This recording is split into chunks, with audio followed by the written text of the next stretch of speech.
네, 한혜라입니다. 제가 갑자기 추천에 강연을 해달라고 하셨는데 얼마 전에 한번 오셨었잖아요. 저기 박용만 선생님 그 생가터비 세웠을 때 그때 갑자기 우연찮게 갔던 길에 이렇게 여기까지 오게 됐네요. 근데 저는 박용만에 대한 공부를 이제 뭐 원래 역사 연구자가 아니라 저는 원래 미대를 나왔어요. 미대를 나왔는데 뭐 미술학원도 하고 이러다가 언제 한 15년 조금 안 됐어요. 근데 이제 박용만에 대해서 박용만은 인물이 있다는 걸 알고 궁금해서 검색을 하다가 보니까 그냥 뭐 계속 빠져들고 그러다가 어떻게 하다 보니까 주변에서 이제 뭐 다큐멘터리 감독님이든 아니면 뭐 교수분들이든 이런 분들이 너무 아깝다. 너 그냥 맨날 이렇게 혼자서 자료만 파고 있으면 뭐하냐. 네가 직접 너면 직접 학위를 받아서 네가 직접 논문을 써보지 그러니. 근데 제가 저 같은 사람이 어떻게 감히 역사 사학과 대학원을 가겠어요 했는데 또 어떻게 여기까지 왔습니다. 왔는데 공부를 하다 보니까 제일 처음에 대학원 들어가기 전까지만 해도 저는 제가 박용만에 대해서는 내가 대한민국 최고라고 생각했어요. 뭐 박사고 교수고 다 필요 없어. 박용만은 나만큼 아는 사람 없어 생각했는데 뭐 다 아시잖아요. 아무것도 모를 때는 정말 눈에 뵈는 게 없었어요. 근데 공부를 하다 보니까 원래 그렇잖아요. 대학 학부 졸업한 애들은 내가 다 아는 것 같고, 석사 때는 내가 모르는 게 조금 있는 것 같고, 박사 때는 내가 아는 게 별로 없구나 하는 걸 안다고 그러는데, 저도 딱 그 정도였고, 박용만에 대해서는 공부를 하면 할수록, 정말 너무 어렵기도 한데, 그 가장 큰 이유가, 박용만은 일단, 대한제국기서부터, 그 다음에 28년에 돌아가실 때까지 굉장히 활발하게 활동하신 것도 그런데 국내, 일본, 그 다음에 또 뭐 중국도 있으셨고 하와이 그 다음에 북미 막 이렇게 다니셨기 때문에 보통 연구자들이 인물을 볼 때는 그 인물이 갔던 지역을 다 또 자료를 보게 되는데 지금 말씀드린 것처럼 영어 해야 되지, 일어 해야 되지, 중국어 해야 되지, 뭐 그 자료들을 다 봐야 되는데, 사실은 저는 아까 말씀드린 것처럼 미대를 나와가지고 별로 그렇게 인문학적인 깊이가 없어요. 너무너무 더디고, 그렇긴 하지만, 좀 약간 사명감도 있고, 그래서 열심히 공부를 하고 있어요. 그리고 옛날에 제가 철원에 분들하고 또 인연이 된 게, 그때도 제가 제주도에서부터 처음 박용만을 공부하기 시작했는데, 철원에서 박용만에 대해서 강연해달라 그럼 저 제주도에서 철원까지 왔었어요. 그러기 때문에 지금 지난번에 또 오셨다고 만난 다음에 여기 춘천에 와서 강연 한번 해달라고 하셨을 때 저는 언제든지 박용만 얘기 궁금해 하시는 분 있으면은 가겠습니다 했는데 그때 더 많은 분들을 뵀었는데 그분들을 오늘 다 뵙지는 못해서 조금 아쉽긴 해요. 근데 제가 앞으로 오늘 처음 기회가 돼서 다음번에 또 한 선생님 얘기 한번 더 들어보고 싶다 하시면 또 언제든지 부르세요. 제가 엄마가 청량리 미주 아파트 사시는데 1시간이니까 오더라고요. 그래서 자주 불러주시면 자주 와서 박용만 선생님 게다가 또 강원도 분이니까 더 관심 가지실 수 있을 것 같고 관심이 생기실 거예요. 그래서 제가 오늘 사실은 PPT를 제가 아까 남 선생님한테도 제가 좀 너무 많이 보냈는데 제가 이걸 다 떠들진 않고 분위기 봐서 좀 지루해 하시면은 그냥 축축 넘어가고 핵심 중요한데 좀 포인트로 깊이 얘기할 것은 좀 깊이 말씀드리고 하겠다고. 그래서 자료는 혹시 몰라서 좀 많이 가져왔어요. 그리고 지금 프린트에서 이 자료 같은 경우는 제가 이거를 설명식으로 한 게 아니라 그냥 딱 어디서도 볼 수 없는 사료예요. 그래서 문제는 뭐냐면 이게 정리가 안 돼 있고 제가 지금 거의 보면은 신문 신한민 1911년 1905년 제국신문 이런 거 옛날 신문을 제가 막 급하게 탈초를 해서 얹은 거기 때문에 약간 오탈자도 있어요. 있긴 하지만 중요한 건 이거는 지금 여기 있는 건 사실 제가 논문 쓰기 위해서 준비한 자료인데 그냥 이렇게 보실 수 있게 이게 되게 재밌어요. 깊이 있게 알고 보면. 이 자료는 제가 오늘 제가 오늘 강의할 내용 중에서 되게 중요한, 그 임시정부, 이전의 임시정부, 대한민국 국민의 설립 과정에서 되게 중요한 맥락을 짚을 수 있는 자료예요. 일단은 제가 약간 지금 추워서 외투를 입고 있는데 제가 이제 조금 있다가 열이 나면은 저 이제 외투 벗고 얘기할 거고, 그리고 저는 강연을 하는데 제가 이렇게 제가 원래 미대에 나와서 좀 자유스러워요. 그래서 이렇게 좀 뭐 교양 있게 아주 뭐 지적으로 이런 거 잘 못해요. 그냥 제가 편하게, 저 평소 말투로 이렇게 말씀드려도 양해 좀 너무 욕하지 마세요. 그 대신 제가 편하면, 좀 그것도 문제가 되긴 하는데 지금 사실 제가 말씀드릴 게 학계에서 아예 언급도 안 되는 내용들이에요. 제가 지금 박사 논문 쓰려고 차곡차곡 준비해놓고 한 내용인데, 그래도 이 연말에 여기까지 오신 분들이면, 이 정도는 제가 좀 까놓고 가야겠다. 그렇게 해서 좀 수위조를 좀 하긴 해야 되는데, 제가 신나면은, 좀 누가 말려줘야 돼요. 근데 그 대신 진짜 재밌으실 거예요. 여태까지 보통 뭐 다른 역사 연구자들을 하는 얘기 이렇게 딱 정해진 얘기가 아니라 이거는 제가 새롭게 이 문제들을 가지고 학계에 이제 도전을 할 얘기들이기 때문에 어떤 분들은 불편하실 수도 있어요. 내가 알고 있던 역사랑 좀 틀리네. 저 여자 왜 저렇게 지 맘대로 저런 소리를 할 수도 있지만 뭐 어쩌겠어요. 저는 이거 가지고 얘기할 거예요. 계속. 그리고 중요한 거는 제가 주장하는 내용이 사실과 다르거나 그러면은 고쳐야 되겠지만 이게 내가 사실이고 이게 맞다고 생각하면은 저는 이거 가지고 계속 주장을 하고 제가 이거를 고집을 부릴 건데 여러분들도 제 얘기를 들으시면서 저건 너는 너무 이건 무리한 주장이다 하는 게 있으면은 얘기해 주시면 돼요. 그게 저한테도 도움이 돼요. 제가 우선 이제 어느 정도 이 정도 얘기했으니까 이제 좀 편하게 얘기해도 되겠죠. 저는 시립대에서 박사 과정을 수료해서 저는 아직 박사 아니에요.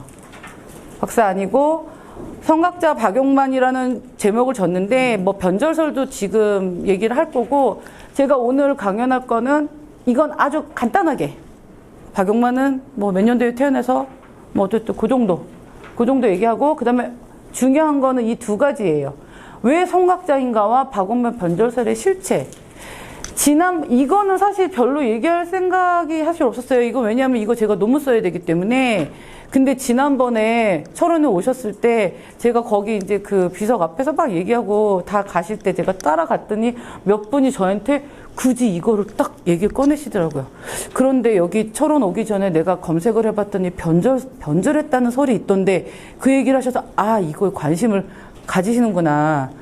그래서 제가 나중에 어떤 기회가 있으면은 말씀을 드릴 수 있겠지만, 바로 버스 타시는 상황에 제가 더 이상 얘기는 할 수는 없어서, 근데 어쨌든 여기 왔으니까, 그래도 여기 와서 조금 말씀 드려야지 했고, 그 다음에 이거는 그냥 마무리 지면서 우리끼리 잠깐 얘기하든지 뭐 그래도 되고, 어쨌든 중요한 거는 왜 성각자인가? 도대체 이 한해라가 와서 뭘 듣도 보도 못한 얘기라는 게 도대체 뭔가? 그 다음에 변절설이 뭔가? 이 두 가지에 대해서 중점적으로 말씀드릴게요. 이게 이렇게 가야 되나?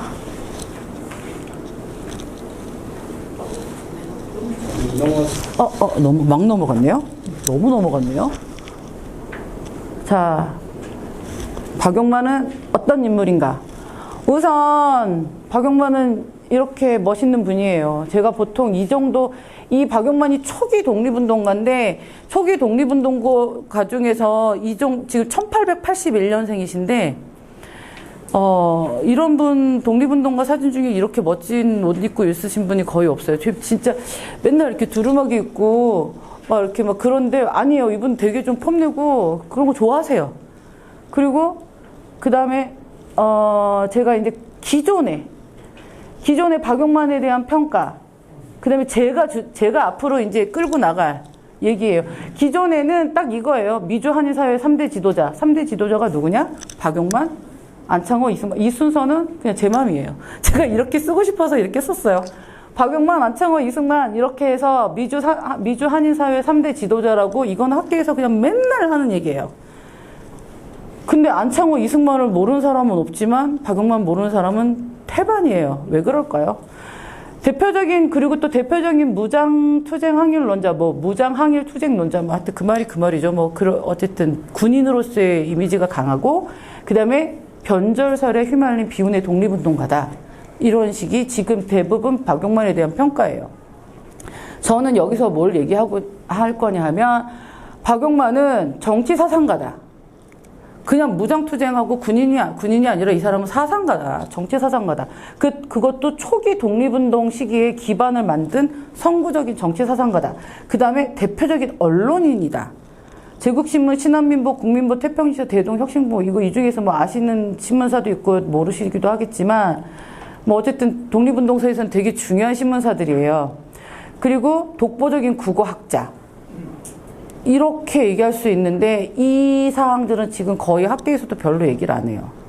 왜냐하면 이거는 자료를 되게 많이 봐야 되고, 그리고 가장 중요한 게 뭐냐면 박용만, 안창호, 이승만 이렇게 셋을 3대 지도자라고 하면서 이게 학계의 가장 고질적인 병인데 뭐냐면은 일단 분류를 하고 정리를 내려놓고 딱 굳혀버려요. 그러면 다들 아실 거예요. 안창호는 실력 양성, 이승만은 외교, 박용만은 무장투쟁. 이렇게 딱 정리를 해놓고 이거에 맞춰서만 봐요. 근데 이거 완전히 잘못된 거예요. 안창호 선생도, 그런 무장투쟁이나 이런 거에 대해서 양성을 해야 된다고 해서 준비를 했었고, 그리고 박용만도 학교 짓고 교육하고 이 사람 엄청난 교육자예요. 그리고 이승만은 이 사람도 교육하고 이런 거 다 맡아서 하고 이랬어요. 그러니까 이렇게 나눠놓는 거는 학자들이 그냥 쉽게 얘기하고 싶어서 그렇게 해놓는 거지. 근데 문제는 그렇게 해놓고 나서 그냥 그대로 계속 이어가요. 그러니까 그게 말이 안 돼요.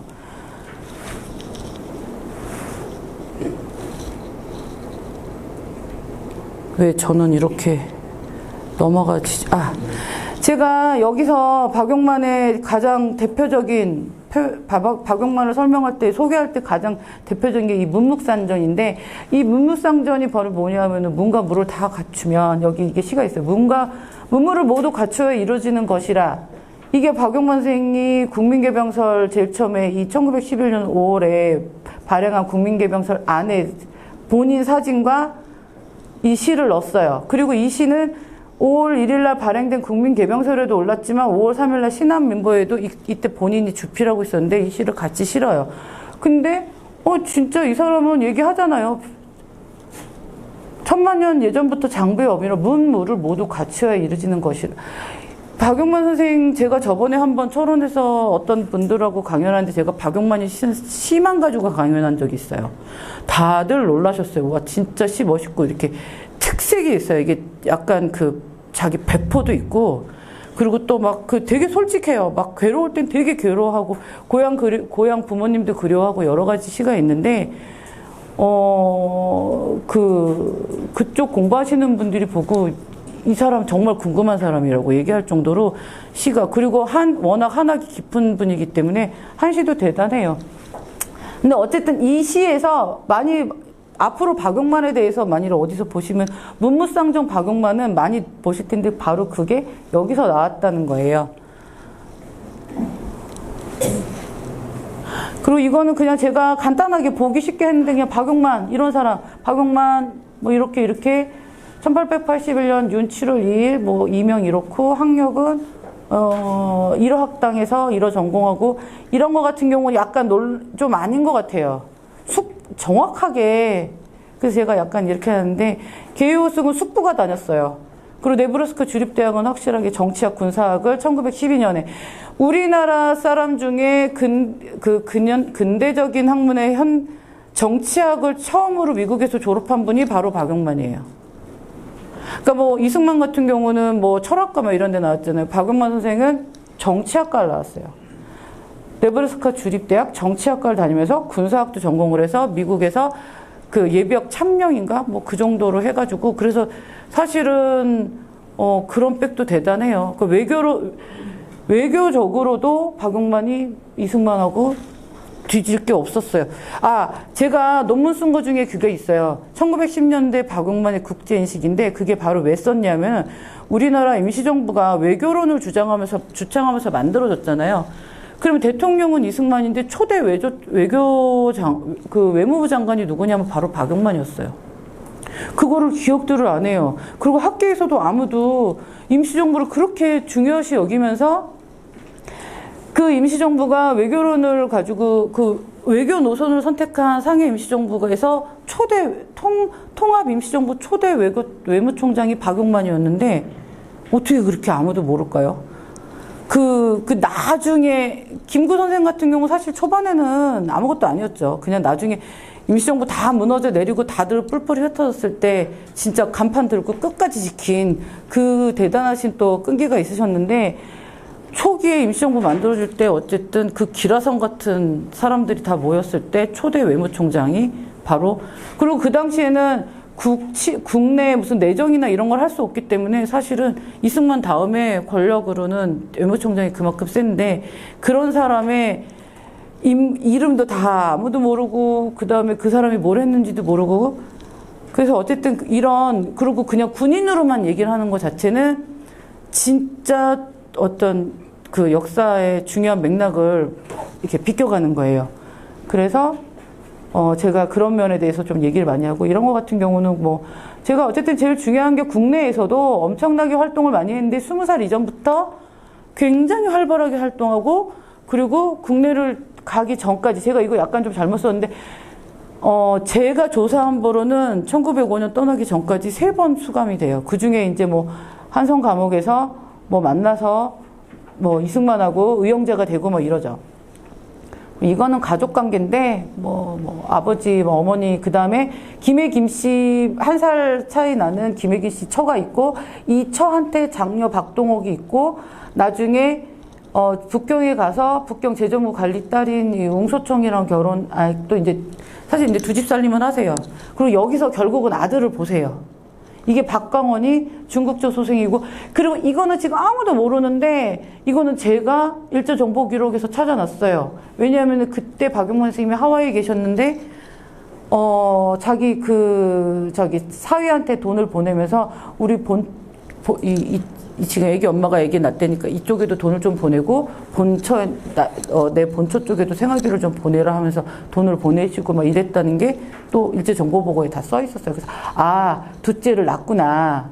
이게 사위고, 그 다음에 이게 이제 숙부고, 그 다음에 이게 이제 이분들이 다 집안 분들이에요. 어쨌든, 이렇게 계속 이 집안이, 그런데 저는 왜 이렇게 이게 힘들까요? 이분들 다 이게 지금 염원동, 배병원, 김용우 이게 다 이게 박용만이랑 갖고 다 철원 이쪽 분들이, 철원 기마 이쪽 분들이, 박용각, 박용철 형제도 있고, 이건 또 이분들은 또 이따가 얘기할 거고. 이게 여기다 할까요? 어디다 할까요? 됐다. 자, 박용만은 왜 선각자인가? 넘어가라. 아이씨. 두 가지 얘기할게요. 문화혁명론하고 무용정부론을 가지고 제가 박용만이 왜 선각자인지를 말씀드릴게요. 문화혁명론, 무용정부론. 자, 이게 가볼게요. 문화. 요즘에 우리나라 지금 K컬처나 한국 문화, K문화 대단다 하잖아요. 제가 생각하기에 우리나라 역사 이래, 우리나라가 만들어진 이래, 지금 국제사회에서 이렇게 영향력 있고, 이렇게, 자부심 가질 수 있는 시대가 지금 이 시대가 아닌가 생각할 정도로 대단한 것 같아요. 그래서 지금 이 문화 얘기가 나오니까 다 누굴 얘기할까요? 김구의 문화, 김구 선생님이 너무 기뻐하시겠다. 이런 얘기들이 이렇게 나와요. 근데, 되게 좋아요. 이런 거 되게 좋은데, 저는 아니에요. 저는 배가 아파 죽겠어요, 지금. 왜 그런지 아세요? 자, 김구의 문화 얘기를 하는 이게 지금 여기서부터 나와요. 여기서 이 나의 소원에서 여기 있잖아요. 오직 한없이 가지고 싶은 것은 높은 문화의 힘이다. 우리나라에서 이런 얘기 줄줄 있는데 어쨌든 간에 이것 때문이에요. 요것 때문에 지금 1947년에 백범일지가 나왔는데 여기서 이 얘기가 나온 거예요. 물론 그 전으로 치면은 이게 그때 28년도인가 29년도에 먼저 일부가 써졌을 때 그 백범일지 1권이 일단 나오고 2권은 이제 그 이후 해방 이후로 해가지고 막 뭐 해방 이후에 이제 이때 47년도에 나오는데 그래서 백범일지는 1부가 있고 2부가 있어요. 이거는 2부 부록에 있는 거예요. 부록에. 그 중요한 건 이거예요. 이것 때문에 뭐 문화 하면은 김구인데 자 보세요. 47년이에요. 그리고 뭐 이건 여기서 얘기할 중요한 건 아니지만 이 나의 소원을 김구가 썼냐 이광수가 썼냐 이거는 논란이 이미 너무 오래됐고 대부분 자료를 본 사람들은 이광수 쪽으로 대부분 넘어간 상황이에요. 그리고 저 또한 제가 독립운동사 공부하면서 제가 김구에 대해서 관심을 가지고 있기 때문에 많이 봐서 또 이 문제도 제가 얘기하고 싶은 이 문화 문제도 있어서 김구가 얘기한 이야기나 글이나 물론 김구 선생님 글이 많지는 않아요. 근데 어쨌든 뭐 얘기하거나 이런 연설이나 이런 거 다 뒤져봐도 이거 이전과 이거 이후의 문화를 얘기한 걸 본 적이 없어요. 그런데 박용만의 문화혁명론을 볼게요. 이게 1927년에 이 대한부교유손하고 대동고대사론 이게 너무 적게 나와서 이 책이 없어질까봐 박용만이 자기가 쓴 재창아 독립 문화지 인력 이 논설을 같이 껴서 이 책을 하나 발간을 해요. 이거 27년에 북경에서 나온 건데 여기에 박용만 선생님이 이거 이유를 써요. 1 어쩌고저쩌고 2 어쩌고저쩌고 이런 식으로 이게 지금 박용만 선생님 쓴 이게 박용만 선생님 글씨예요. 글씨체인데 자 보세요.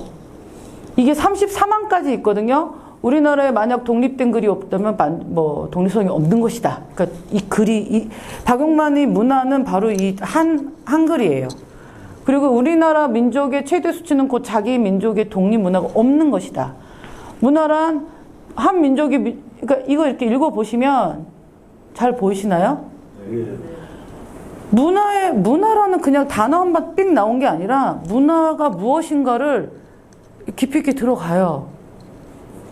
그리고 되게 재밌는 건 박용만 선생님 한자를 되게 국민개병설이 그 얘기가 있어요. 그 뒤에 서문에 뭐라고 하냐면 내가 이걸 원래 국한문 혼용체로 썼는데 내가 한글을 내가 우리말을 내가 더 계속 발전시키기 위해서 이걸 모두 순 우리말로 바꾸다 보니까 맛이 약간 떨어져서 안타깝긴 하지만 그래도 나는 우리 국어가 계속 발전하기 위해서 그걸 생각하면 기쁘다 할 정도로 이 사람은 완전히 국어를 지키는 게 나라를 지키는 거라고 생각하고 근데 여기서도 내가 한자를 힘써 피하고자 하는 것은 그 말의 뜻까지 물리치자는 것은 아닌데 한자어를 쓰더라도 곧장 쓰지 말고 어떻게 좀 다시 한번 바꿔서 그렇게 써야 된다. 그 얘기하는데 이제 멋있는 얘기 나와요. 저 여기 너무 멋있어요. 뭐 이거는 이제 주로 우리들 하는 얘기죠. 이거를 이 시기에 이렇게 벌써 정의를 다 내리고 있어요. 우리나라 문자가 얼마나 과학적인지 가장 아름답고 가장 훌륭한 자모다 이렇게. 근데 여기도 너무 재밌어요. 박용만 선생님 이런 면 재밌어요. 바느질 그릇 속에서 그 잔명을 보존해 온 것이다. 뭐 쭉쭉쭉쭉 나가요. 그리고 이제 저 완전히 너무 좋아하는 거. 우리 민족이 필요한 혁명은 3가지가 있다. 이게 지금 말씀드리지만 1927년이에요. 27년에 이런 생각을 가지고 있어요. 3가지 혁명이 필요한데 뭐냐? 첫 번째, 문화혁명이에요. 이 사람이 왜 문화를 얼마나 중요시 여기는지 여기서 아시겠죠? 이게 마지막 항이거든요. 33항 중에 33항은 마지막 항. 첫째는 문화혁명, 둘째는 정치혁명, 셋째가 경제혁명이에요. 독립운동가 중에서 경제 얘기하는 사람 좀 보셨어요? 경제 얘기예요. 정치 얘기예요. 문화 얘기예요. 그런데 첫째와 둘째는 선후를 논할 수가 없어요. 문화혁명과 정치혁명은. 근데 문화혁명은 가능하지 않은 때가 없어요. 그러니까 이건 뭐냐면은 내가 지금 오늘이든 내일이든 뭐 미국에 있는 한인들이든 중국에 있는 한인들이든 조선 내에 있는 한인들이든 이거는 이 문화혁명은 가능하지 않은 때가 없어요. 그 다음에 또 너무 멋있어요. 이 3대 혁명은 곧 나의 책임이고 또한 그대의 책임이다. 그대와 내가 그 책임을 다한 연후에야 비로소 우리나라 사람일 수가 있다. 이거 너무 멋있죠. 이렇게 강력하게 딱 얘기를 해요. 문화에 대해서 저도 이 얘기를 주장을 하면서 이거는 그냥 나 혼자 주장이 아니라 진짜 그런가 해서 진짜 많이 검색을 해봐요. 문화, 검색어 문화. 어느 다른 독립운동가가 문화를 얘기한 적이 있나? 그럼 이건 어느 맥락에서 얘기했나? 언제 얘기했나? 찾아봤는데 이렇게 정리를 딱 해서 문화를 얘기하는 사람은 박용만밖에 없어요. 그리고 박용만이 제일 중요하게 얘기했던 이 국어에 대해서 계속 박용만은 이렇게 또 뭔가를 시도를 해요. 국문의 자음음을 대강 해석함. 이거는 자기가 연구한 거를 지금 막 계속 알려는 거예요. 그리고 이거는 에피소드인데 한성 감옥에 그때 갇혔을 때 주시경 선생을 만났다 그래요. 근데 그건 일화인데 주시경 선생이 박용만 선생이랑 얘기하다가 통곡을 했대요. 엉엉 울면서. 그거 왜 그랬냐? 나만 이렇게 국어를 좋아하고 이런 줄 알고 그랬는데 마음의 뜻이 맞고 마음을 갖고 정말 국어를 사랑하는 이 사람을 만나니까 너무 반갑고 너무 좋아서 통곡을 했다는 그 일화는 있어요. 그리고 박용만은 그 얘기를 계속해요. 내가 지금 이렇게 뭐 국권을 빼앗기고 뭐 나라를 뭐 어딜 가 있고 하더라도 내 말을 잊어버리지 않고 내 역사를, 이 문화를 지키고 있으면 언젠가, 이거를 끝까지 잃지 않고 있으면 언젠가는 나라를 되찾을 수 있다. 근데 가만히 생각하면 맞는 것 같아요. 그냥 이렇게 흡수돼서 말 섞이고 흩어지고 그 다음에 자기 정체성 없어지면은 굳이 독립할 이유가 없잖아요. 근데 박용만 선생님은 역사랑 문화랑 말을 잊어버리지 말아야 된다고. 그래서 이렇게 이 사람의 국어는 그냥 나라와 같은 정도로 정체성이나 마찬가지인 것 같아요. 그래서 이런 거를 계속하고, 그 다음에 또, 이렇게 계속 이렇게, 이런 글을 계속 써요.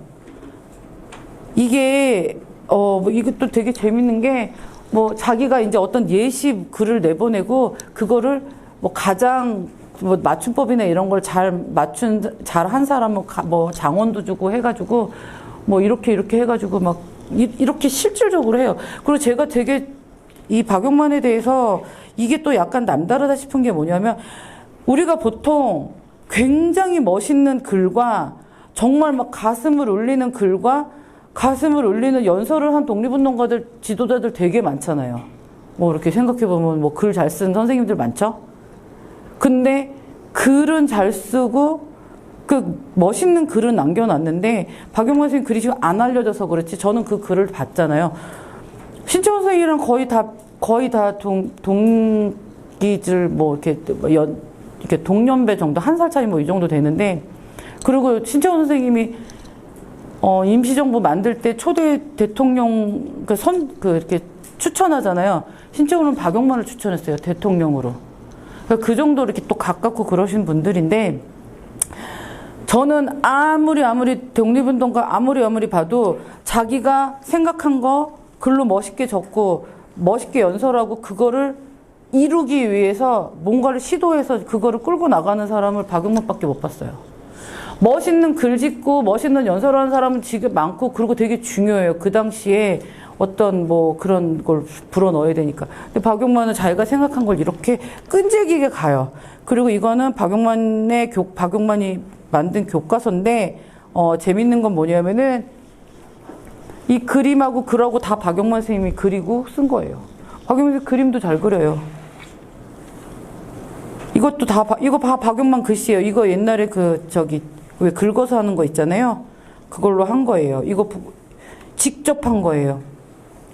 그리고 여기에 보면은 이게 박용만이 이 독보를 만든, 이 책은 그 유치원 학도들이 뭐 이 사람들이 이렇게 뭐 글을 배우는 게 아니라 읽어주라고 만든 거다. 그러니까 이렇게 하고 그 다음에 또 재밌는 건 이게 지금 27년도에 나왔는데 자기 출판 계획을 얘기해요. 조선말 독본에 대해서 5책을 낼 거고, 그 다음에 조선말 모듬에 대해서 한 책을 낼 거고, 조선의 간략한 역사에 대해서 또 책을 낼 거다. 그러니까 계속 이렇게 글을 쓰겠다고 얘기를 하는데, 이거는 되게 재밌어서, 이거는 뭐 시간이 없어서 그냥 넘어가긴 할 텐데, 그냥 뭐, 잠깐만 얘기해보면, 자, 뭐, 미련이와 꼬맹이가 사진을 봤는데, 머리를 너무 숙이더니, 사진이 잘 안 나오니까, 저기, 사진사가 다시 머리를 좀 들라고 그랬더니, 너무 번쩍 들어서 이렇게, 개구리같이 됐다. 고개를 제치고 사진을 박아놓으니까 그 모양이 개구리 얼굴과 같이 되었다. 이거 박영만 선생님이 그린 거예요. 너무 귀엽죠? 아니, 맨날 군복 입고 그런 모습만 보지만 사실은 이렇게, 그럼 이거도 뭐 곰의 새끼가 책보를 메고 학교를 가는데 호랑이 새끼가 그 책보 속에 뭘 거 있나 뭐 어쩌고저쩌고 하다 나중에 책보 안에 있는 먹이랑 이런 걸 먹고 배가 아팠다는 얘기예요. 이거 뭐 군대 노름, 이런 거 그림 다 박영만이 그린 거. 여기서는 요 정도만 얘기해도 박영만이 국어를 얼마나 소중하게 생각했고, 박영만이 뭐 자기가 직접 얼마나 노력했는지 아시겠죠?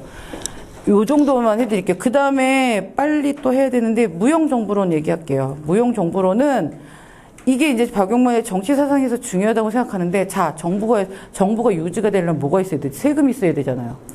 근데 정부에서 내라는 세금도 사실 내기 싫을 때 많은데, 그냥 해외에 나가 있는 한인들끼리 모여가지고, 야, 우리 세금 걷어있으니까 돈 무조건 내. 인도세, 머리당 하나씩 내. 그럼 누가 내겠어요?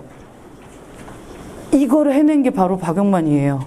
빌드업이 있었어요. 아까 말씀드린 대로 일단 이게 임시정부 이전에 임시정부가 대한민국민회라 그랬는데, 우선 임시정부를 보면 1937년에, 그러니까 우리가 그냥 1919년 무슨 뭐 그때 뻥 생긴 게 아니라, 우리나라 임시정부는 몇 개가 생겼어요.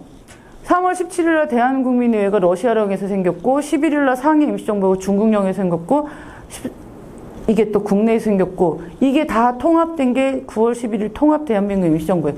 이거 사실 우리는 다 이것만 얘기하죠. 이거 아니에요. 저는 아무리 봐도 이게 더 의미가 있어요. 여기 러시아령 쪽에 한인들 되게 많았는데 이 사람들이 모여서, 근데 사실은 이거 다 왜 만들었냐면 그 파리강화회의 가려고 만든 거예요. 그래서 다 그냥 다들 모여가지고 한인들이 모인 것은 다 만들었는데, 미국은 대한민국민회가 있으니까 안 만들었죠. 그래서 여기서 이렇게 만들고, 이걸 다 통합해서, 이 사람들이 다 통합해서 만든 게 9월 11일이니까 이게 사실은 더 중요하고, 이건 그냥 지역에 있는 한인들끼리 자기네들끼리 만든 거고, 이거는 다 통합해서 만든 건데, 이 통합 대한민국 임시정부의 초대 외무총장이 바로 박영만이란 얘기예요. 그런데 이 임시정부 이전의 임시정부는 1909년에 만든 국민회예요.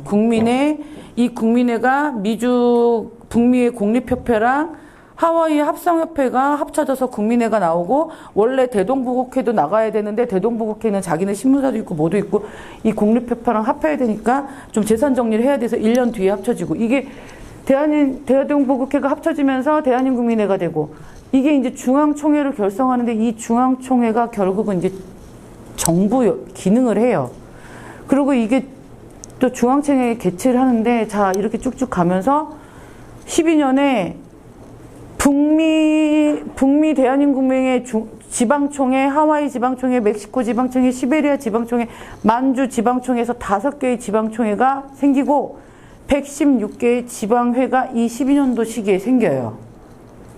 이거 엄청나게 힘들었어요. 지금처럼 바로바로 뭐 전화하고 이메일 보내고 뭐 이런 것도 아니고, 편지 보내고 뭐 하고 또 여러 가지 제약이 있는 상황에서 이 짧은 시간 안에 지금 제일 중요한 해외 한인들이 살던 지역 다 간 거예요. 여기 지방총회가 있고, 이거를 하나로 하는 중앙총회는 북미에 두고, 그 다음에 지방회가 이렇게 생겼다는 거는 임시정부 역할을 하는 거예요. 자, 근데 이거를 박용만의 활동으로 해서 다시 볼게요.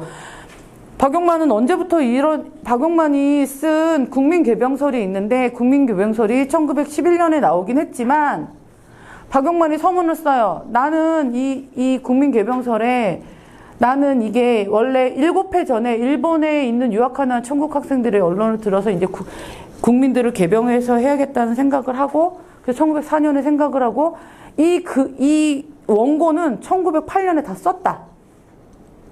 그런데 그게 국한문으로 써놨는데 바로 출반을 할 수가 없어서 두고두고 있다가 11년에 나온 거예요. 그러니까 자, 여기서 벌써 을사늑약 전에 이거를 국민개병서를 생각하고 그 다음에 한일병탄 전에 이미 원고를 다 써놓은 거예요.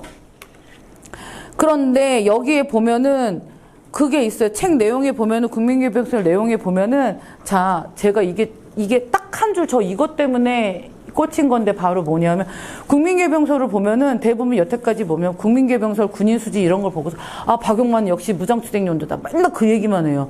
아니에요. 저 열심히 보다 보니까 박용만이 뭐 이래서 군인을 양성해야 된다, 우리가 뭘 해야 된다, 엄청나게 많은 얘기를 하는데 거기서 맨 마지막에 그 모든 걸 하려 그러면, 그러나 이것을 하자면 응당 먼저 각 거류지에서 자치제도를 실행해서 법령을 만들어가지고 그 법령을 실행하고 복종한 여운에 성공할지라. 간단히 얘기하면 지금 말씀드린 대로 국민을 개병을 하든 군인을 만들든 뭘 하든 다 해야 되는데, 그래서 우리가 독립운동을 하고 독립전쟁을 하면 힘이 있어야 되는데 중요한 건 그걸 하려면 우리가 자치제도를 해야 되고 그 자치제도를 통해서 강력한 법령이 있어야 되고 그 법령에 복종하는 자치기관을 만들어서 거기서 그게 만들어져야지만 한때 병정 놀이가 아니라 진짜 우리 군대를 만들 수 있다. 그러니까 이 사람은 이때 벌써 우리나라 병탄하기도 전에 아, 우리가 어떤 자치기관 정부의 기능을 하는 걸 만들어야겠다는 걸 생각한 거예요. 이 시기에 이 생각을 했는데, 자, 이 사람이 이걸 위해서 한 게 1908년에 이게 해외 한인 독립운동사에서, 어쨌든 한인 독립운동사에서 박용만이 처음으로 대외적으로 나선 게 바로 이 애국동지 대표자 회의예요. 이게 1908년에 이거를 얘기를 하고 이때 박용만, 이승만 다 오고 여기 그 미국 신문에도 나오고, 그때 주요 의결사항이 1908년이에요. 각 지방 단체가 1차 연합해서 국사를 담당. 이거 일체 연합 이때부터 이제 다 합치자는 거야. 이건 뭐냐면 각 지방 단체는 이게 아까 북미 지방통일 거기 이제 무슨 뭐 이성솔도 오고 그래요. 그러니까 뭐 이렇게 만주 대표, 뭐 시베리아 대표 막 이렇게 오고 그러는데 그 각 지역에 흩어져 있는 한인 사회들이 다 어쨌든 연합해서 국사를 담당할 거. 이거 이제 임시정부 역할을 하는 대한민국민의 마찬가지죠. 뭐 이런 거 하자. 그리고 저술 번역, 국민교육 책 만들어야 돼. 그리고 군사학교 설립. 이게 이제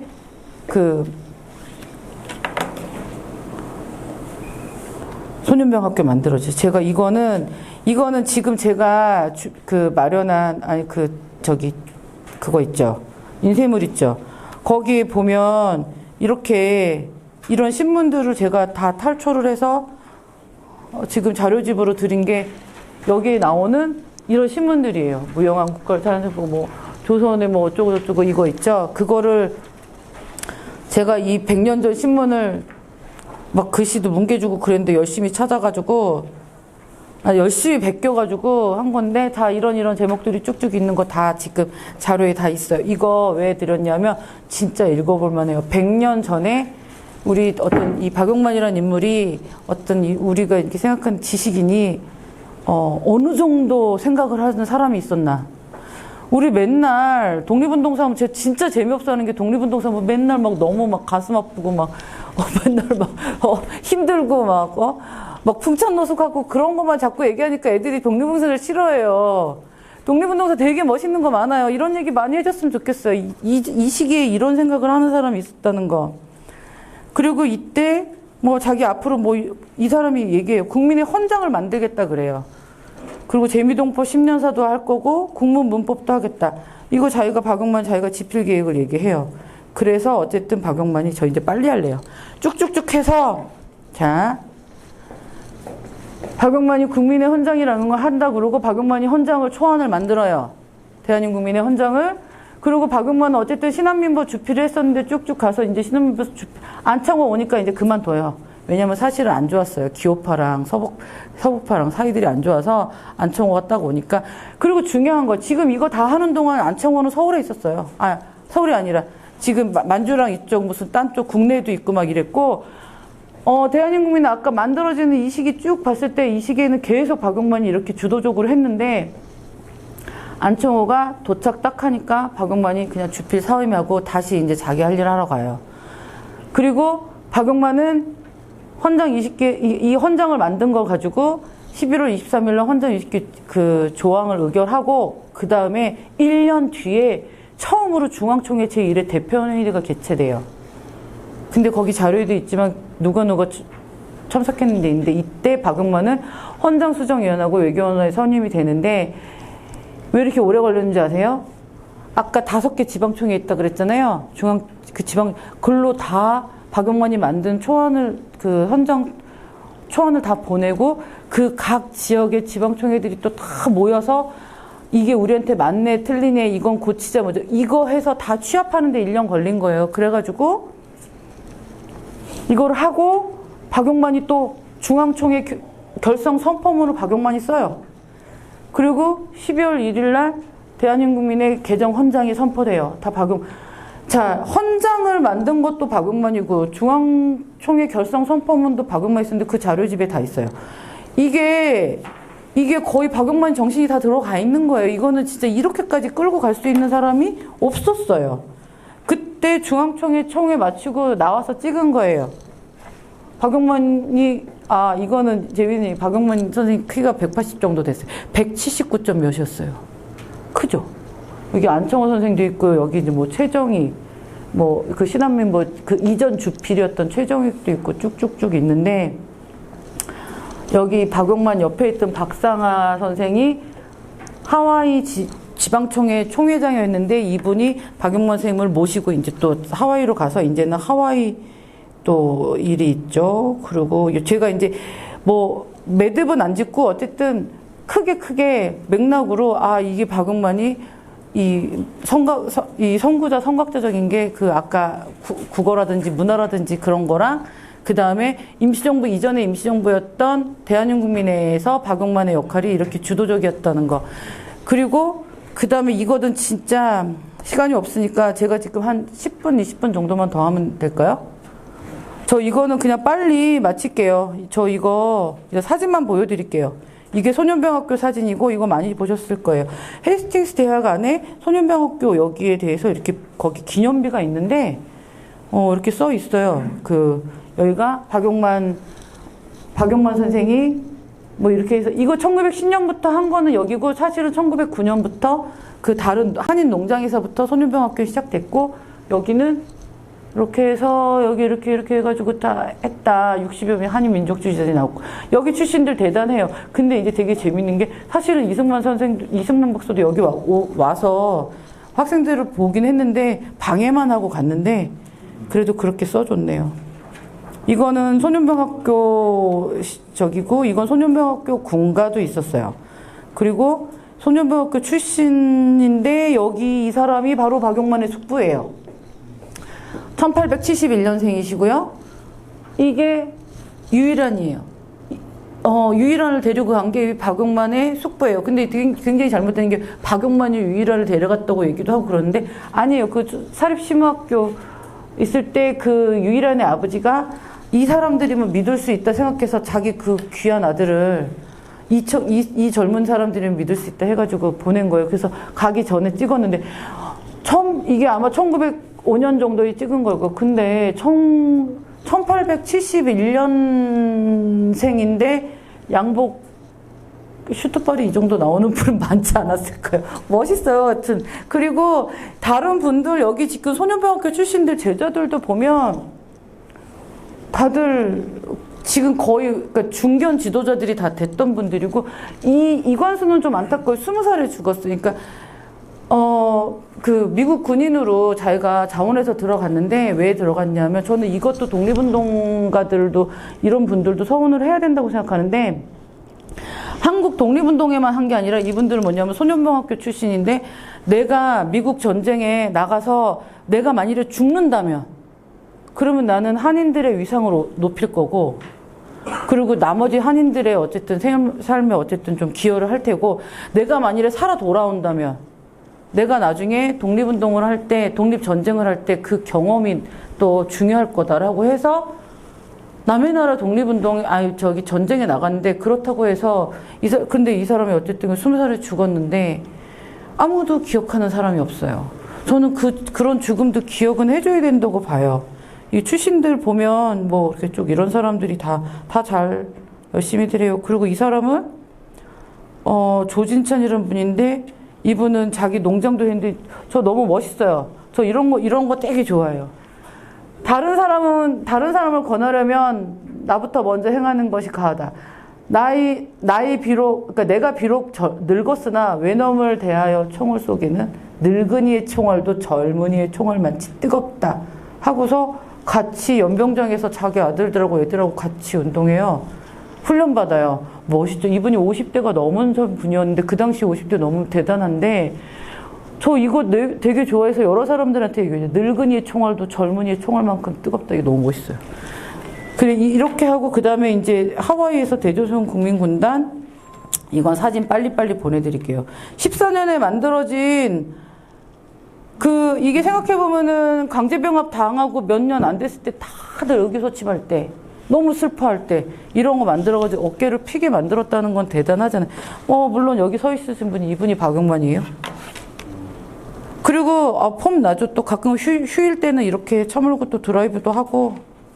그리고 그 당시, 이게 재밌어요. 이게 다 박용만이 주의 주장을 하고 했던 그 의무금들을 모아서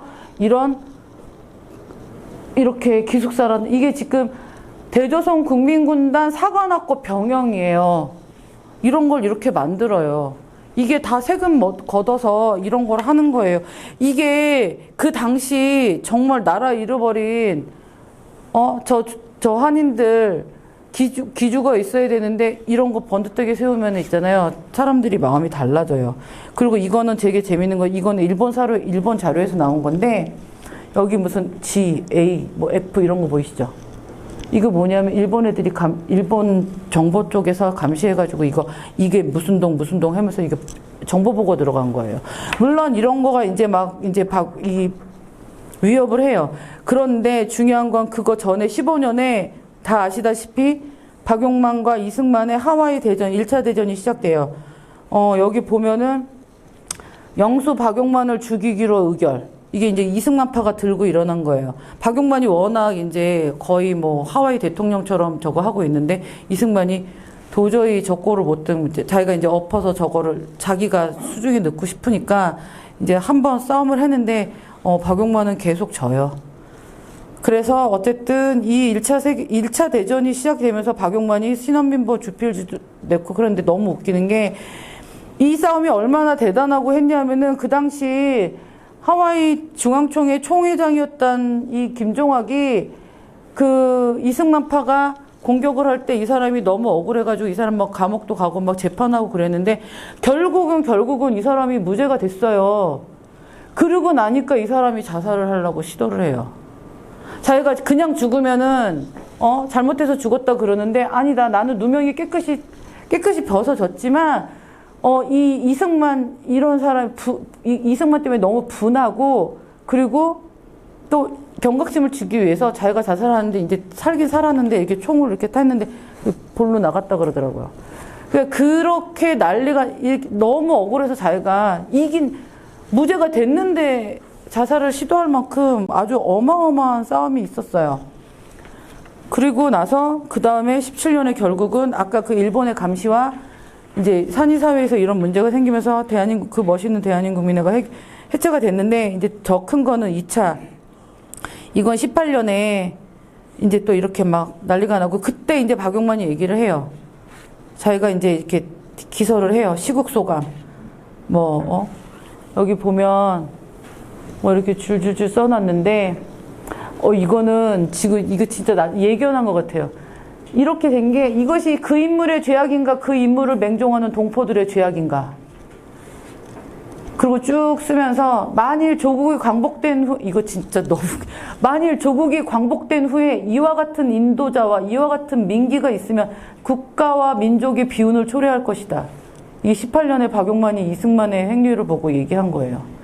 자, 이렇게 이런 얘기가 나오는데도 계속 싸움이 나니까 그 다음에 싸움만 하는 것이 옳으랴. 그 박용만은 그래요. 같이 싸우는 건 좋은데 이게 정치적 싸움이어야 되는데 왜 이승만은 개인의 싸움으로 이렇게 막 진흙탕을 만들어서 그러냐. 그리고 이렇게 하면은 가뜩이나 이렇게 나라 잃어버린 우리가 진짜 너무 이상하게 되지 않냐. 그래서 결국은 박용만이 3.1운동 일어나고 뭐 하고 하면서 이제 직접 이제 행동을 할 때다 해가지고 자기 세력 그래도 자기 세력 있잖아요. 그 하와이 대조선 거기에 대조선 독립단을 결성을 하고 3월 1일 날 결성을 하고 근데 그 결성하는 날 지나가던 조병욱이 잠깐 들려가지고 옆에서 이렇게 각 잡고 앉아있는 이게 조병욱이에요. 그렇게 맞아. 가운데 당연히 여기 가운데 앉아있는 분이 박용만이겠죠? 이제 나이가 좀 들어가시네요. 그리고 아까 얘기했죠. 이분이 미군 출신이어가지고 이 미 육군 수성함 토마소 여기 다 선장이나 이렇게 다 동기들이고 이래서 왜 이렇게 보면은 뭐 이승만도 그렇고 김규식도 그렇고 어디 숨어서 타고 갔다 그랬는데 박용만은 이런 거 타고 가요. 미국 갈 때. 이 블라디보스톡 갈 때도. 그리고 그때 중요한 게 뭐냐면은 파리강 회의 끝나고 워싱턴 회의가 이게 워싱턴 회의가 있는데 이거를 중요하게 생각해서 박용만이 이제 막 여러 가지 준비를 하는데 박용만이 준비한 독립정쟁이라든지 이거는 뭐 뻔한 얘기긴 한데 자, 박용만이 자기네가 준비한 여러 가지 가지고 특공대를 집어넣고 특공대가 이제 발전소나 어떤 기관 같은 거를 국내에 들어서 파괴를 하고 그 다음에 그러면은 국내에 있던 세력들이 봉기를 하고 그러면은 이제 만주에서 독립군이 다 진공을 하고 그래서 이제 우리가 이기고 이거를 계속 준비를 하는데 이게 그냥 하는 게 아니라 그 전에 계속 세력도 집어넣어야 되고 폭탄도 집어넣어야 되고 안에 호응할 사람도 만들어야 되잖아요. 그거를 박용만이 계속 했었어요. 자, 그 전에 박용만이 이런 거 했는데 이게 지금 아직 정리가 안 돼 있는 건데 이거 지금 학교에서 이거 정리 아무도 안 했어요. 저 혼자 한 거예요. 이게 지금 다 박용만이 20년부터 23년 사이에 이게 지금 다 엄청나요. 다 폭탄을 계속 집어넣어요. 폭탄을 집어넣어요. 아시겠죠? 폭탄, 권총, 이런 거 다. 그리고 이런 거 해요. 계속 잡혀요. 그러니까 의열단만 하시죠. 의열단뿐만 아니에요. 의열단도 사실 김원봉도 박용만한테는 완전히 그런데 이제 변절 논란이 일어나는데 이게 제 주장이에요. 뭐냐면 박용만 변절설은 일본의 이간이다. 박용만의 변절설이 퍼지기 시작한 전에 뭐가 있었냐면 바로 이게 있었어요. 1924년 2월 24일 날 러시아 국가하고 조선의 국경 교란설이 있는데 이 기사를 가만히 보면은 너무 웃겨요. 이 경무국장이 러시아 쪽 그쪽의 국경이 약간 혼잡스러우니까 거기를 갔다 왔대요. 이렇게 돌아보러 갔대요. 근데 그 얘기를 하면서 그래요. 근데 거기는 원래 국경 그쪽은 군인들 그쪽이 저거 하는데 근데 거기 박용만이 국경을 통해서 경상을 오고 간 흔적이 있다더라 그런 얘기를 흘려요. 아니 왜 국경 누구 국경 이거 얘기하면서 왜 갑자기 박용만이 왔다 갔대 하면서 그 얘기를 흘려서 이게 기사가 된 거예요. 저는 이게 굉장한 의도가 있다고 그러고 제가 일제정보보고 봤을 때 박의 이간책 이런 거 있잖아요. 그런 단어가 직접 나와요. 일본 애들이 그런 걸 해요. 그래서 저는 이게 박용만을 이간을 하기 시작이구나. 정말로 이거 기사 나오고 나서부터 박용만이 이제 너 왜 들어갔어? 하면서 나오기 시작하는데 이게 국민위원회에서 이거 설명을 할 수는 없고 어쨌든 여기서 박용만이 사실은 이 국민위원회가 이게 거의 정부나 마찬가지인데 거기서 거의 지도자로 뽑혔는데 거기서 박용만을 제명을 해요. 근데 이게 너무 웃기는 게 여기에서 분명히 그렇게 나와요. 박용만이 저게 양해, 그러니까 총독을 만난 거 맞아요. 양해 국립 출입한 사실 본인이 자기 입으로 얘기를 했어요. 이 사람들 앞에서, 국민위원회 사람들 앞에서. 그러니까 갔다 온 거 맞아요. 근데 여기서 분명히 잘못한 건 뭐냐면 독립운동의 총책임을 갖고 있는 국민위원 또는 비서장이었어요. 제일 높은 사람이었어요. 그런데 이런 중직을 가진 신분으로 차등 철저하지 않은 탈계적 행동을 감행한 거는 일시적 수단으로 이용적 계획에서 나온 데서 벗어난다고 하더라도 용어할 수 없다. 그러니까 이 사람들이 박용만이 변절하진 않았지만 이런 실수는 안 된다. 이건 지금 되게 정치적인 거잖아요. 그럼 여기서 이게 박용만이 변절했다고 누가 얘기해요? 아무도 변절했다고 얘기 안 하는데 너무 웃기는 게 이거는 연구자들도 이걸 가지고 이래서 박용만이 변절했다고 다 인정했다 그런 식으로 쓰는 연구자들 너무 많아요. 진짜 이건 아닌데.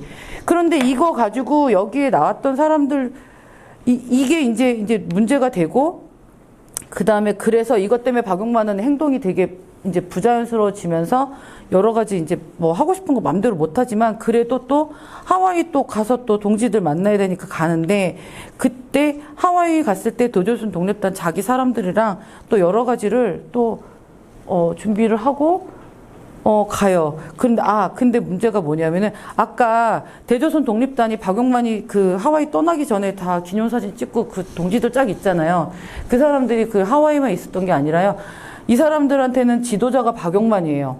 박용만이 어디 가잖아요. 그리고 그 박용만은 혼자 가는 게 아니라 자기네 대조선 독립단의 사업을 하는 데 있어서 이 사람이 지도자인 거예요. 그래서 박용만이 하는 거는 다 같이 하는 거예요. 그래서 대조선 독립단에서 단원들이 계속 박용만 옆에 로테이션으로 돌아가면서 파견이 돼요. 그래서 그 국내 들어갔다 오는 것도 그랬고 이때도 이제 이 사람들이 계속 가는데 마지막으로 이게 이제 박용만 죽기 직전인데 박용만이 국민형봉분 이게 이제 이 참의로 임명되면서 인시산 그 세력 안에 들어가요. 그래서 자기가 인시산 그 세력 안에 학병단을 설립할 계획안을 인시산할 때 써요. 그리고 이미 얘기가 다 됐어요. 그리고 이거 써놓은 게 지금 9월이에요. 9월에 이게 초안이고 그 다음에 이걸 베껴서 또 써놓고 해서 보내고 그랬는데 이게 지금 어디 남아있냐면 북경에 남아있어요. 북경 당한간에. 근데 이거는 왜 당한간에 남으면 이게 다 박용만 피살 사건 재판 증거 문서로 들어가 있었는데 그래서 이게 북경 당한간에 남아있는 거예요. 근데 여기서 보면은 자 이렇게 써놨는데 박용만이 10월 17일 이게 진짜 남아있던 박용만 집이에요. 이게 죽은 집이에요. 여기서 박용만이 피살을 대는데 자 누굴까요? 이구영과 이지견이에요. 그날 박용만을 죽이러 왔던 사람들이. 한 사람은 독립장도 받은 이 사람도 강원 통초 사람이에요. 의열단원이고 얘는 다물단원이에요. 이구현, 이지견. 이 사람은 이해병이라고 많이 알려져 있어요. 나이 차이도 비슷해요. 그런데 재밌는 게 있어요. 이지견 관련 사료가 있는데 글씨가 왜 이상하게 제가 너무 웃기는 게 자 이 이지견이 다물단인데 다물단의 김종석은 유급 밀정이에요. 이게 사실은 이 박용만을 잘 안 건드는 여러 가지 이유 중에 하나가 뭐냐면 독립운동사에서 가장 어두운 부분을 다 보여줘요. 뭐냐면 박용만 죽인 이 사람들이 다물단원인데 아편 중독자예요. 아시겠죠 이제. 그리고 이게 박용만 죽인 다음에 여기 와가지고 천진에 가가지고 30원에 자기 권총을 팔아요. 근데 아편 중독자들은 아편을 안 해봐도 다 알잖아요. 그게 중독이 되면은 정신 없잖아요. 다 갖다 팔잖아요. 아니 무슨 다물단원이 의열활동하는 사람이 자기 총을 팔아요. 근데 얘네들이 이런 애들이에요. 그리고 사실 독립운동가들 진짜 이런 면들이 많아요. 잘 가려야 돼요. 그리고 이렇게 자기 동삼생이 치료하러 간다 그러는데 사실 치료가 아니라 이게 무슨 치료래. 그리고 더 중요한 거는 이 이후로 이지견은 역사에서 싹 사라져요. 완전히 못 찾아요. 그런데 잡힌 이해명은 영웅이 돼버려요. 그리고 어쨌든 여기서 되게 재밌는 게 이렇게 나와요. 이지견이 박용만, 이게 뭐냐면 얘는 이게 외무성 순사거든요. 이 사람은 이지견이 박용만 살해 용의자라는 걸, 관계자라는 걸 알면서도 얘네들을 안 잡아요. 안 잡아요. 이런 적이 있어요. 그래서 이렇게 이 사람들은 이제 막 이렇게 뭐 우선 이렇게 해서 죽었는데 변절 안 했다라고 얘기하는 사람.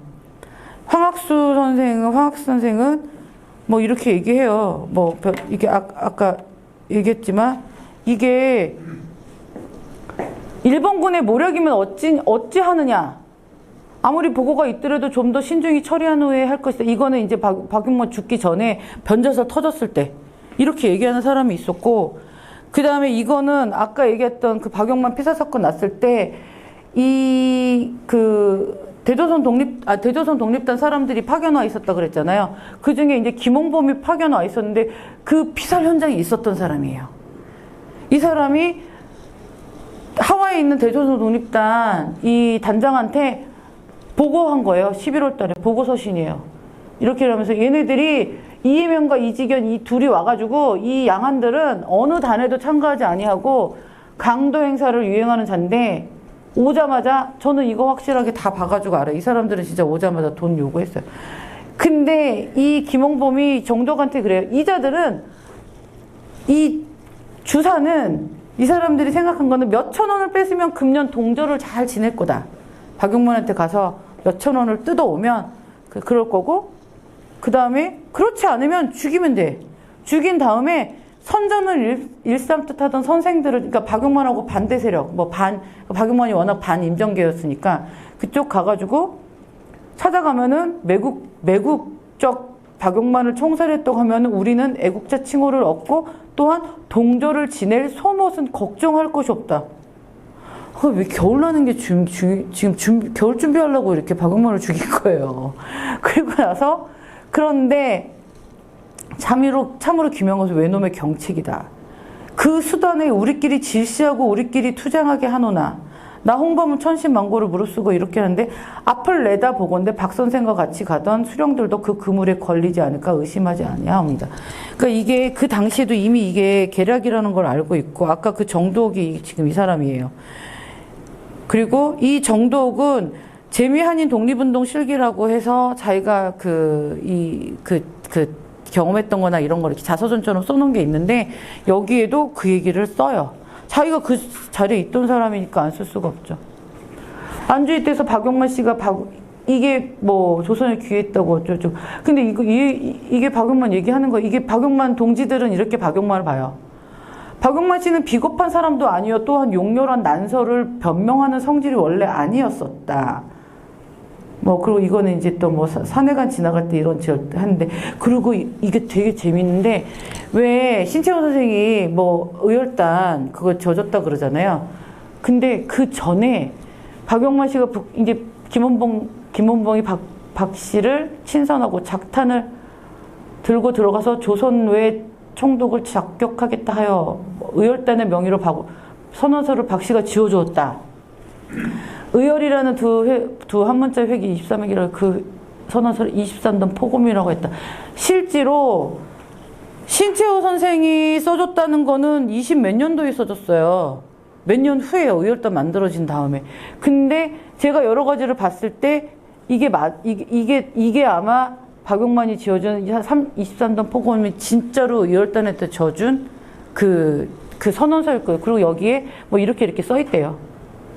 그러니까 이런 것도 지금 사실 못 찾고 있는데, 자, 그리고 이 사람, 아까 박용철도 여기서 공통점이 뭐냐면, 각각 모르는 멀리 떨어져 있는 사람들이 똑같은 얘기를 해요. 박용만이 조선에 들어간 이유가 이거다.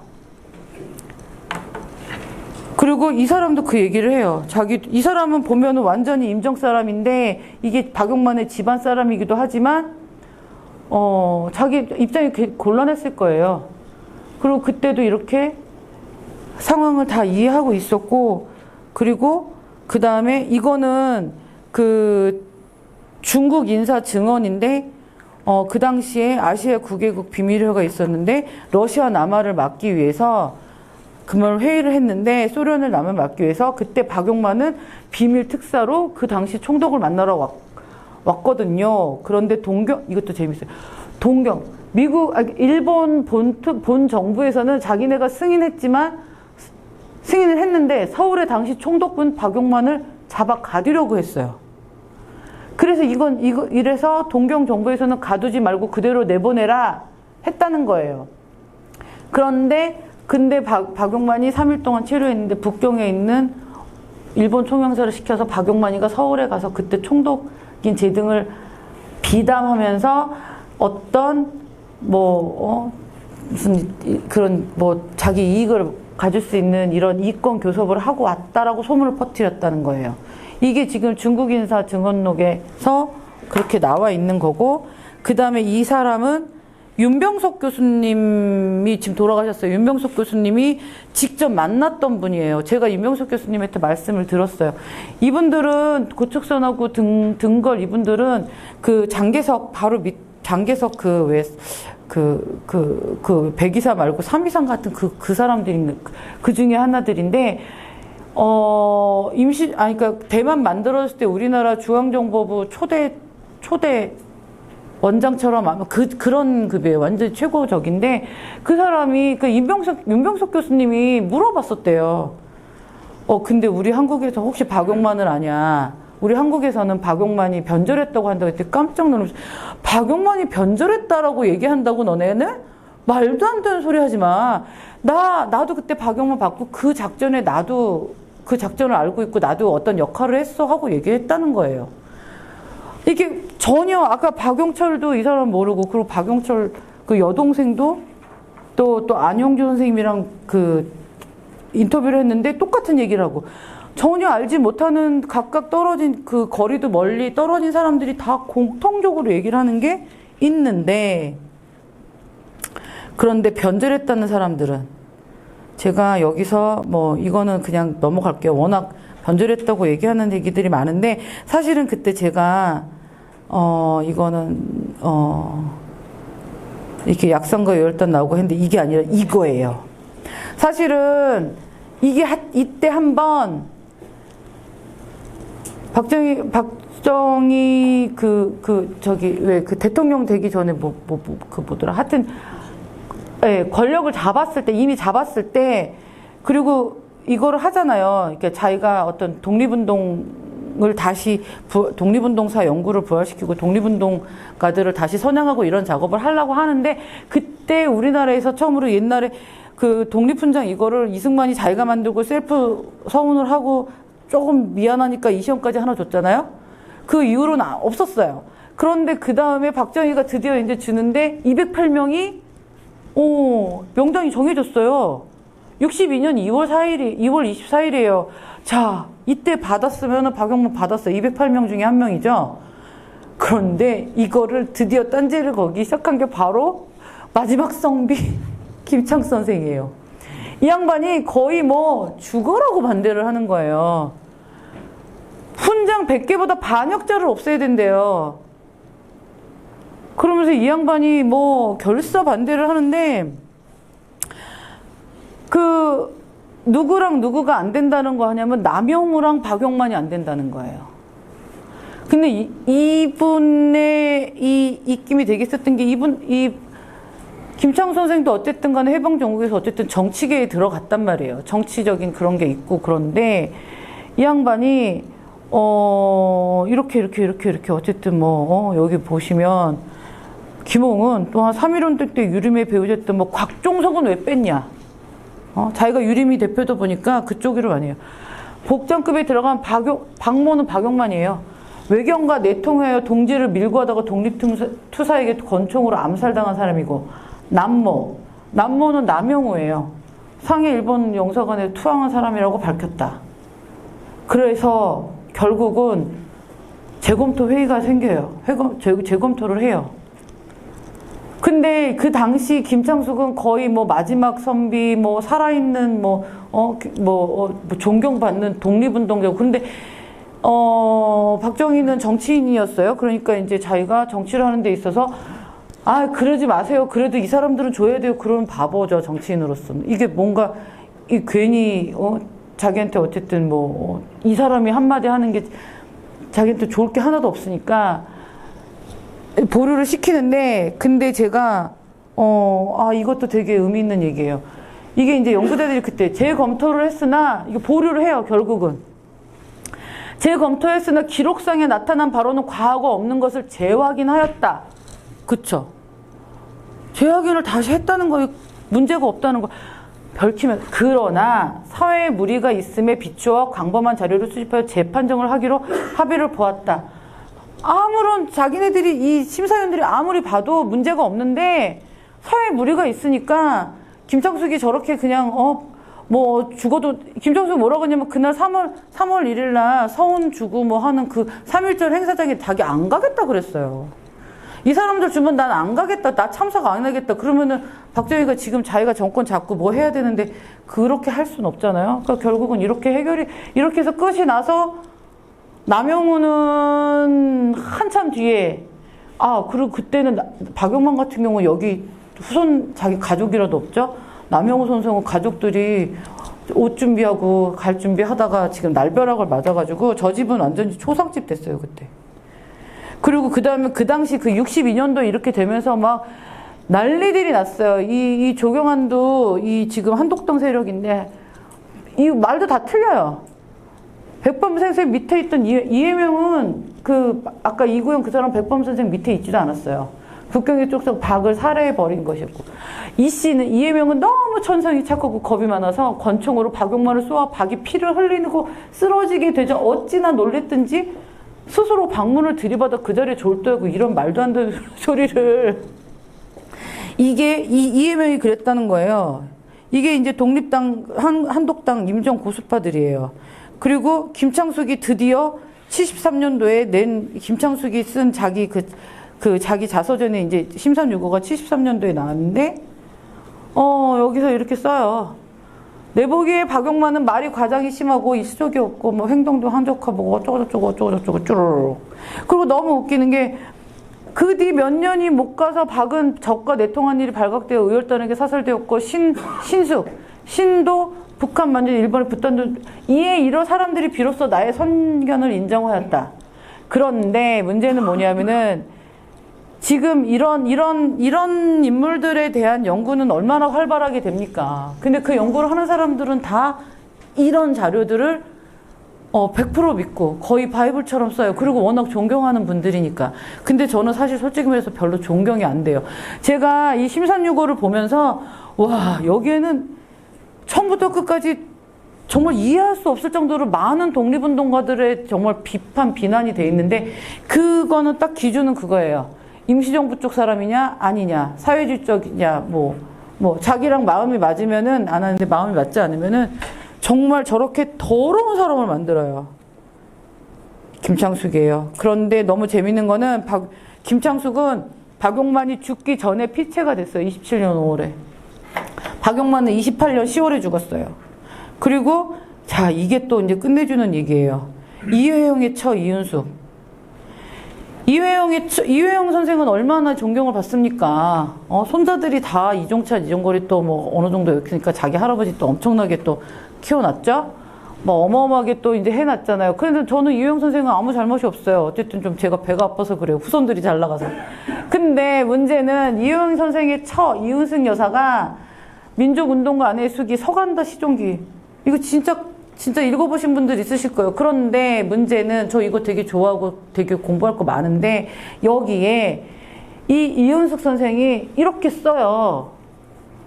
이게 이회영 쪽이나 아나키스토냐 이쪽 하는 사람들이 이회영이나 이쪽에 어떤 업적으로 쓰는 얘기들이에요. 그런데 이게 뭐냐면 그쪽에서 이제 박용만은 변절자라고 확실히 얘기했는데, 여기서 이렇게 이제 말도 안 되는 게 뭐냐면, 김다라 씨가 암살되고, 이때 25년도에 김다라가 죽고, 그 다음에 김다라 씨가 암살되고 그 후 1년. 그러면 1년이 26년인데 이때 아니죠. 예. 떠들썩한 대사건이 발생했는데 그걸 바로 박용만 씨 있다는, 26년에는 박용만은 하와이에 있었어요. 그러나 김다라 씨가 중간에서 일제를 통화에 귀화시킨 탓으로 어쩌고저쩌고 하는데, 어쨌든 여기서 재밌는 거는 이윤숙 여사는 25년 여름에 귀국을 했어요. 없었어요. 그 16년 7월 하순에 떠나서 왔다. 이건 본인이 그렇게 썼어요. 여기다가. 그러니까 이게 다 들은 얘기들이에요. 들은 얘기인데 제가 그 다음에 또 한 가지가 있어요. 이거는 이회영 선생의 삼난 이규청 선생이 쓴 거예요. 이분도 이제 이강원 원심자 이쪽 이제 이 남아한인청년단 이쪽 백생 무슨 이런 거 이제 좀 그쪽에서 활동을 하셨던 분인데, 여기선 더 재밌는 얘기가 있어요. 26년 초 어느 집에서 시체가 발견되어 그 시체를 감별한 결과 조선인이라는 게 확정되었다. 여기 정말 섬찟해요. 그러면 그 시체는 누군가 하는 의무로 수일간 감별한 결과 박용만이라는 게 판명되었다. 그런데 이 시체가 어떻게 발견되었냐면 이거 진짜 완전히 호러예요, 호러. 그 집에 새든 사람이 기후가 한랭하여 온돌에 불을 넣고 자는데 밤에 잠을 자는 요 밑에 온돌이 푹 부풀어 올랐대요.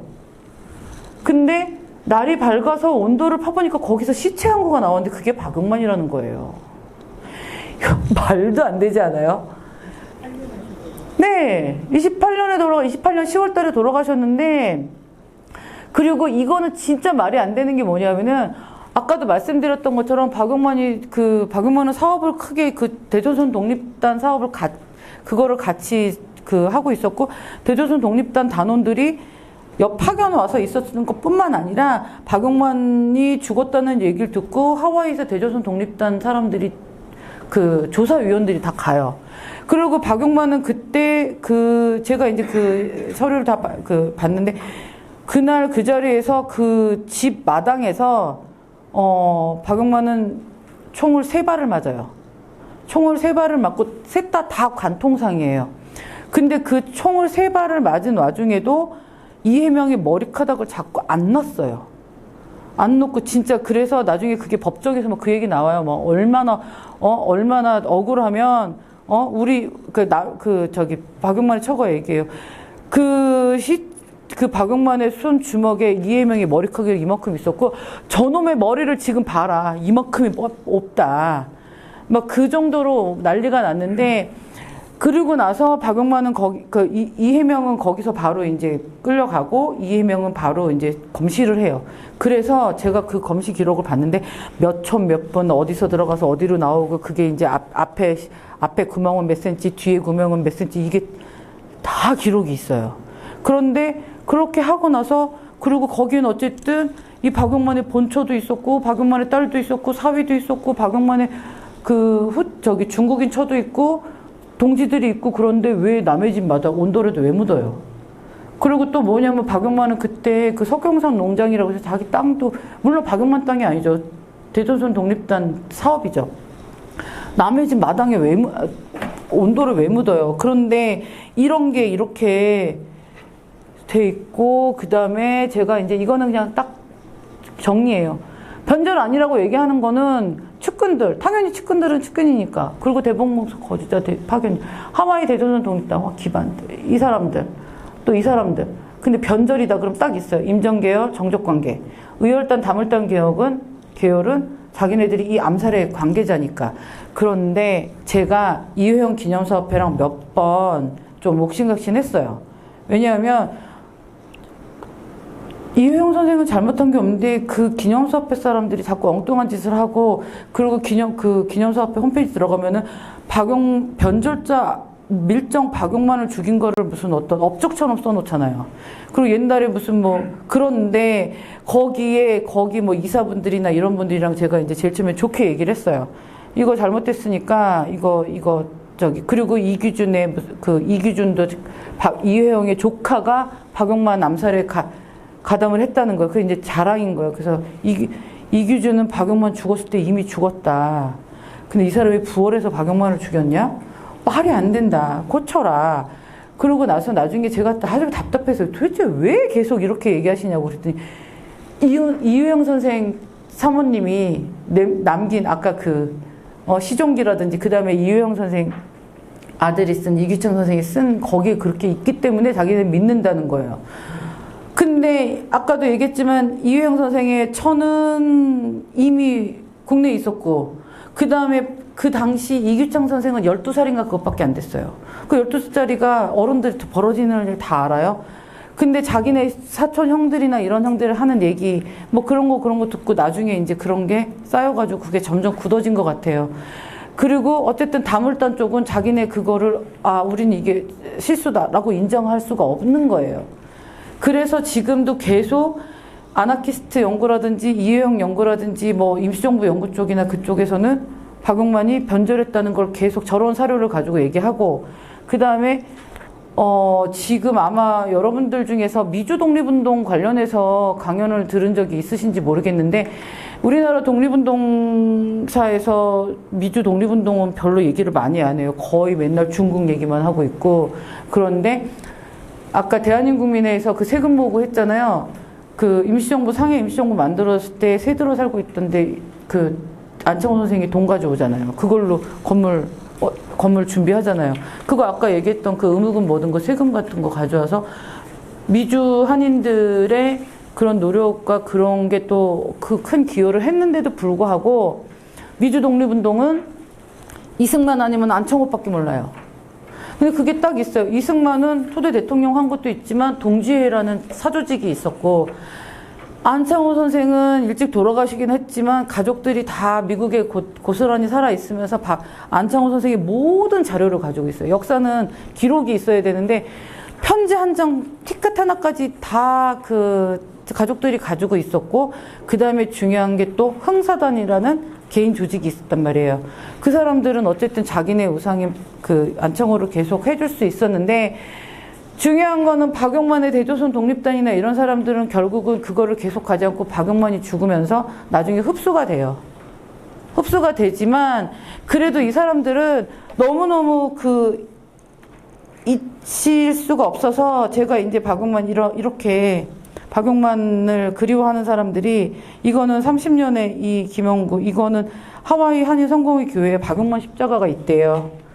그리고 문양복 선생 너무 웃기는 게 문양복 선생이 추도문인데 남정원이 있었는데 여기 온통 박용만 얘기밖에 없어요. 그리고 여기서 그렇게 써요.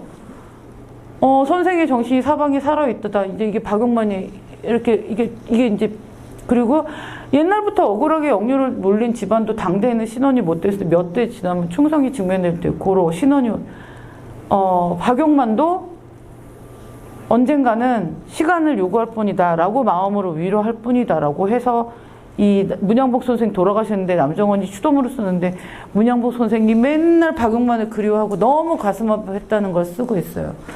그리고 그 다음에 또 김봉규라는 사람도 51년에 고 박용만 선생님을 추모하면서 이렇게 글을 써요. 자기가 원래 막 술도 먹고 뭐하고 막 이러고 그랬는데 박용만 선생님 알면서 자기가 이제 새롭게 났다. 뭐 다시 죽음으로써 우리를 스스로 구원하고 온 세계로 구원한다. 뭐 이런 얘기하고 그 다음에 또 이거는 누군지 모르지만 1958년 국민보에 실린 시인데 이거는 고 박용만 씨의 군영터 그러니까 대조선 국민군단 거긴가 봐요. 거기를 보면서 이렇게 쓰고 이거는 이제 박용만의 시예요. 11년에 낸 건데 이때 이미 자기는 이미 뜻을 알았다고 이렇게 쓰고 있어요. 제가 박용만의 위상에 대해서는 근데 몇 가지만 지금 시간 많이 됐죠? 2시간, 1시간 뭐 지금 몇 시간 제가 몇 가지만 딱 짚어드리고 싶은 게 뭐냐면 이거는 제 생각이에요. 이거는 여러분들하고 생각이 같을 수도 있고 다를 수도 있고 그런데 엄청나게 많은 독립운동가들이 있고 아주 훌륭하고 유명한 독립운동가들이 있는데 이 정도의 다재다능하고 그런 분은 거의 없는 것 같아요. 그러니까 예를 들어서 국어 연구를 하더라도 국어 연구로만 해도 이 사람이 지금 연구가 전혀 안 돼 있어서 그렇지 국어 연구 이 사람의 그런 논리라든지 이런 걸 가지고 어떤 국어 학계에서 이렇게 연구를 하다 보면은 무슨 계열 하듯이 이렇게 할 수 있잖아요. 근데 그렇게 할 만큼, 그러니까 뭘 하나 하면은 그걸로 정말 그냥 최고까지 올라가는 정도의 지경이 되는데, 국어 연구도 그래. 그 다음에 또 뭐 이런 정치 사상 면에서도 강제병합 전서부터 임시정부를 구성한 사람이 있을까요? 아니, 아직도 어쨌든 대한제국 정부, 어쨌든 있는데 우리는 임시정부를 만들어야겠다 라는 생각을 그때부터 하고 뭐든지 앞서가서 하는데, 이 사람 재밌는 건 뭐냐면은 막 끌고 가진 않아요. 약간 이렇게 한 번씩 이렇게 물어봐요. 그리고 아까 제가 지금 여기에 이렇게 있는 이 논설 있잖아요. 이것도 보면 끊임없이 설득하는 거예요.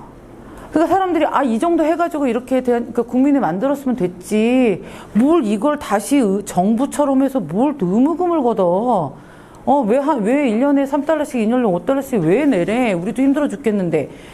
이거를 설득해야 될 거 아니에요. 이걸 설득하는데 지금 여기 나온 대로 차근차근 설득을 해요. 이걸 설득을 해서 그걸 이뤄내가는데, 그럼 그 당시에 이 정도 사실 미주한인 지도자들, 안창호 선생도 제가 얼마 전에 돌 선생님 거기 세미나 팀이 있는데 그쪽에서 이제 박용만 가지고 한번 와서 얘기해달라 그래서 제가 이 주제를 가지고 했어요. 이게 변절설 말고 이 임시정부, 대한민국민회의 박용만의 역할. 근데 제일 안타까운 게 지금 독립기념관이나 어디나 다 보잖아요. 그러면 대한민국민회는 안창호 선생이 만들었다고 돼 있어요. 그리고 대부분의 연구자들도 다 그렇게 얘기해요. 난 도대체 저 인간들이 왜 저러나 싶어. 도대체 공부를 왜 저렇게 이상하게 하지? 근데 독립기념관 사이트 들어가서 대한민국민회 자료 찾아보면 그 밑에 설명 다 그래요. 안창호 선생이 만들었다고. 근데 아까 제가 말씀드렸죠. 안창호 선생은 그때 미국에 없었어요.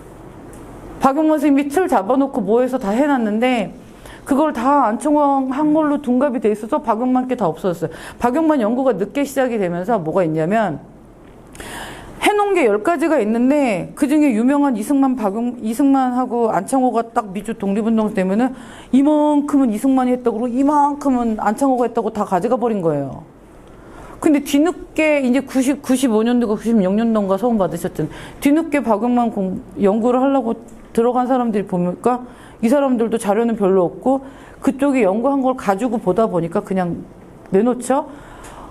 그러니까 지금 업적이 저는 그거예요.